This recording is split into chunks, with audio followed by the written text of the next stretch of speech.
take responsibility of my future to leave a proud legacy. Hello, Jeremiah Pill. I was raised in Southern California, drove cranes and other heavy machines in construction, and served my nation honorably. Growing up in a Christian home and trying to find work was my life. I've suffered with sadness and emotion management my whole life, but I've never understood them. I've had depression my whole life, and I've never understood why. I built up this fiction about myself as a tough person and had to act a certain way throughout my youth to fit in with this idealized version of myself I was never comfortable with. I was probably just defending myself. The incident stemmed from a childhood assault on my way to primary school. I recognized then that the world wasn't nice and that I had to change. I lived this false existence for years, trying to figure out who I was and why I was in this awful predicament. I attempted suicide at my lowest point. I was emotional and thought I had failed at everything in my life. Why I couldn't be myself puzzled me. I attempted suicide but failed. I spent a week in the hospital, acting out my emotional pain without addressing it. A few months later, I rode a motorcycle with a friend. I crashed my motorcycle due to carelessness. I landed well on the bike, speeded into the air, and crashed into it. Without my helmet, I fell and hit my head. When my skull impacted the ground, I thought, this is how I die. I intuitively knew this was my route. Knowing how I will die was a nice release of astonishment, because I had always subtly worried about dying, as we all do. Knowing I would die lifted a big burden. After realizing it, I felt a surge of vitality and weightlessness that surpassed expression. It wasn't like being in my body.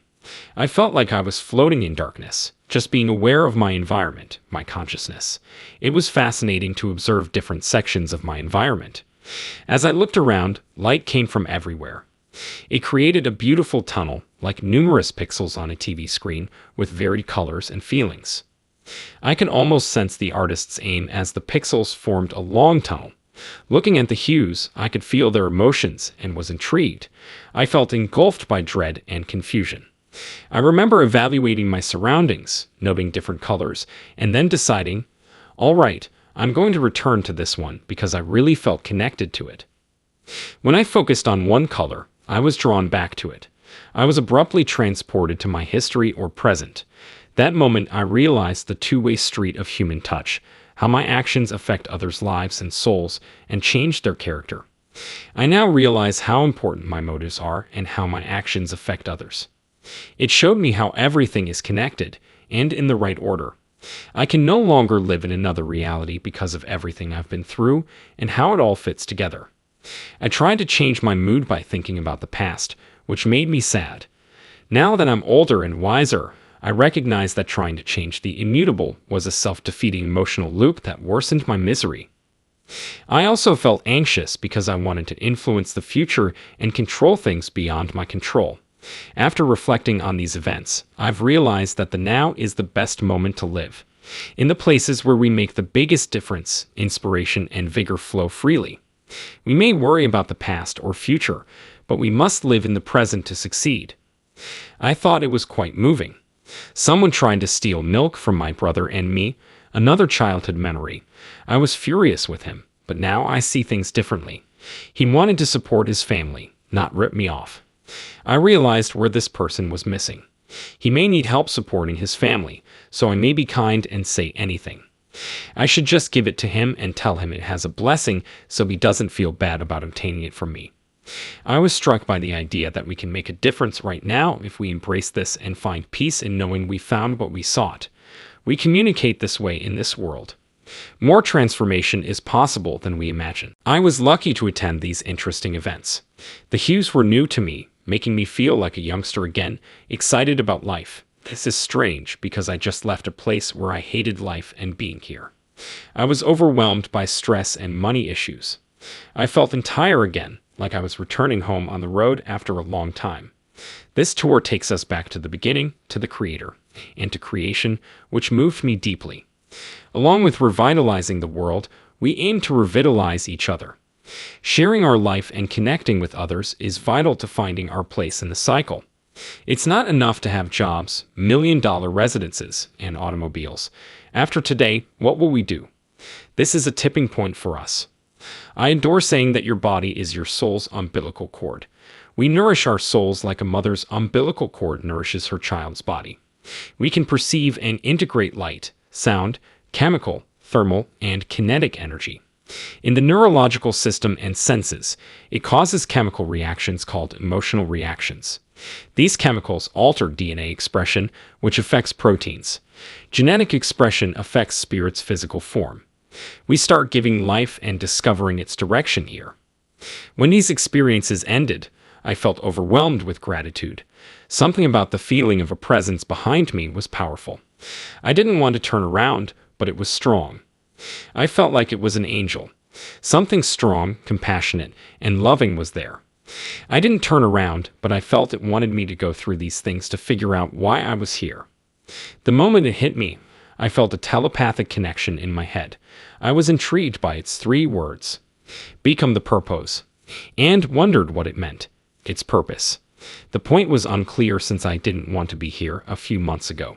The instructions were clear, become the purpose. I thought, okay, I don't know what that means.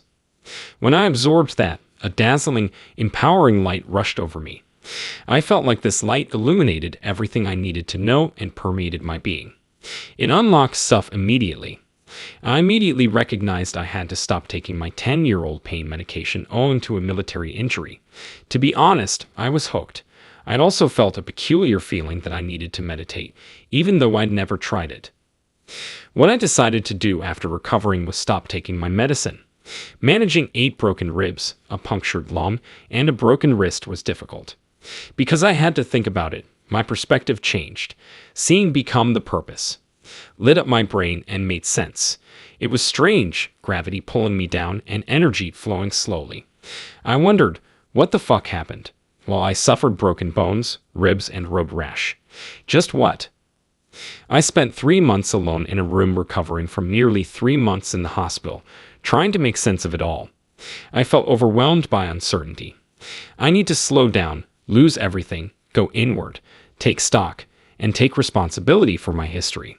Since I cut ties with everyone else, I needed to figure out where my love comes from, why some things make me sad and others happy, and why I am the way I am. So I lay there for months thinking about how to fix my perspective. I started meditating to make sense of what happened.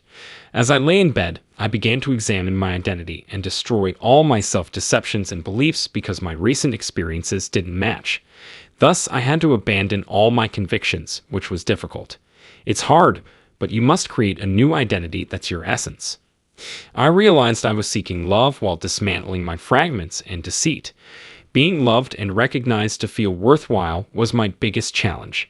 In order to leave a proud legacy, I obsessively explored ways to change my past and future. I should not have sought acceptance from others, but my pride and lack of self-love kept me from doing so. My life's task must be fulfilling. The point exactly. In my heart, love was my purpose. Seeing a loved one die tears my heart.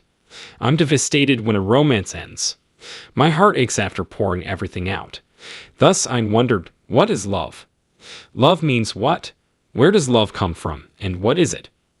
I wondered if my lack of love was because I was alone. I resolved to spend more time in nature, especially amid trees or at the beach, which provide me great joy. In those moments, how does love feel? Life goes on. People say they feel most alive at the beach or mountains. What causes us to feel this way? Explain the feeling. My next thought was, why do we stand for love in the heart? This was new to me. My research shows that the heart produces the most electromagnetic radiation. All knowledge, life, and death come from that energy.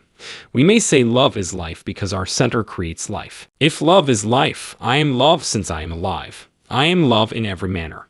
Have you ever worn sunglasses and then looked for them when needed? My glasses always get in the way, and I'll realize I'm staring at them as if they're in front of me. I read them.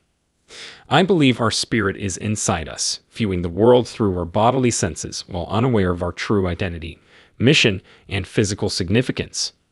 Assuming there is an afterlife, which I believe is real, and that all natural processes, such as increasing our frequency, which is just brainwaves, serve a greater purpose, we will eventually feel more detached from the physical world. We're not meant to be emotional, but here we are on an emotional planet. Emotional lifestyle choices damage us chemically and biologically. Filling your body with poisons destroys your spirit's habitat. You stifle our spiritual growth by ending our spiritually beneficial ties with you. We lose energy control when we leave the body and enter the spirit world. Am I right? We can change frequency and energy, but death removes this power. To answer the question, how do we know who we are? We must understand the current circumstances and use tools efficiently. If you're unfamiliar with a tool, you must learn its purpose. Absorbing and releasing energy is our specialty. Science confirms this. They proved we release energy as photons. More energy generated internally and radiated externally helps them pick up more energy from systems. I believe in an afterlife and that we must find our purpose in life. We must also learn to live according to God's original design. We must figure out how we work. How can we live here? What good does demeaning plants do? If it kills plants, studies shows that negative speech does the same. How is it affecting our ability to communicate? Dr. Emoto's water experiment showed that our thoughts and words can change water. Given that we're 70 to 90% water, how much burden are we placing on others? Speaking badly creates a death environment in their body, whereas speaking positively creates a growth and protection environment. If it alters their energy, our words can build or break. Scientists found that cells shrink and stop emitting light when we prepare to fight or flee. Without their light, you can't communicate with God, nature, or the quantum realm. We pull energy in to shield ourselves, but that's not our goal. That's why genuine relationships are essential. We are created to connect and teach through love because love is life. Loving others literally gives them fresh life. Life events shape their love concepts. The most ardent emotional love is based on shared experiences. Thus, pure love sustains life. I want that person to thrive, not just survive. The universe and nature are continually expanding, so if creation is always creating new things, our species can survive. Each of us must believe our purpose is to create more. Can we accomplish that together? Working with someone who shares your goal and says, "Whoa, we can do this together," gives you strength and confidence. You and other researchers discovered constructive interference with frequency modulation. When wave patterns have the same wavelength, they combine and intensify. Like waves in a pool, this shows how our collaborative efforts may raise consciousness, cognition, and information. We can achieve this in communities where we flourish and learn from each other's actual lives. Our individual stories make us wonderful. Everyone wants to fit in, yet we should be ourselves. No one has experienced what we have. All it takes is direction towards self-awareness and spiritual development for our spirit to transform into the new realm upon death. Things began to make sense as I dug in, meditated, and understood them. Since I know that loving yourself gives birth to life inside me, I've started loving myself fully. Realizing that I lose connection with people when I can't love them because love is life, and life is energy, which must be moved. Keeping our love flowing is crucial, right?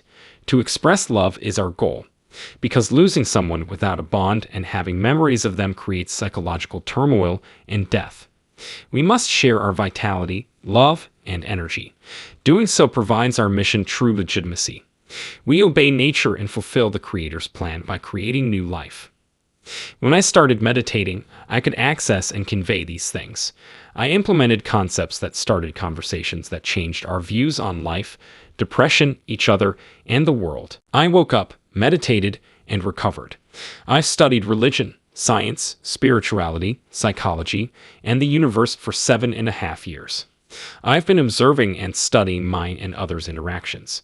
Is emotional response expected? Because we cannot speak at birth, we must communicate ourselves emotionally. Newborns cry when they want to eat, are sick, or need to be changed. Hey, we're in trouble, we need help. Energy shouts. The mother feeds, diapers, and cares for the baby. A child's interests change from feeding to playing with toys as they grow. How come it keeps crying? Because its feelings drive its experiences. It knows expressing its emotions has worked before.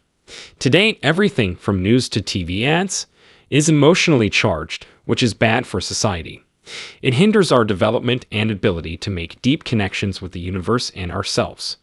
We waste brain power and eyesight because our thoughts race through life's pinball maze.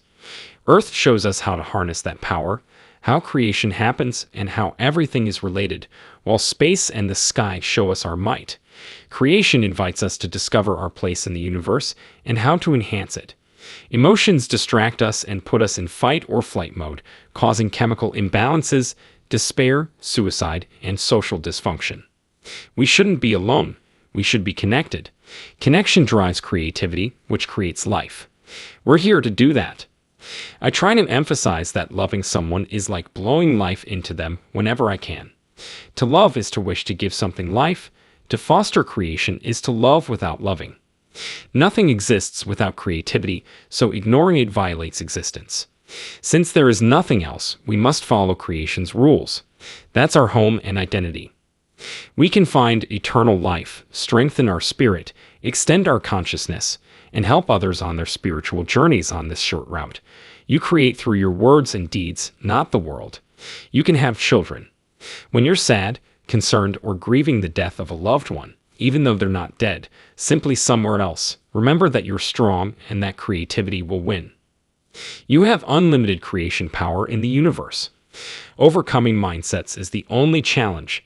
As the best version of yourself, you can do anything. This is an appeal to all listeners to unite across race, religion, and color. Interaction and dialogue foster invention.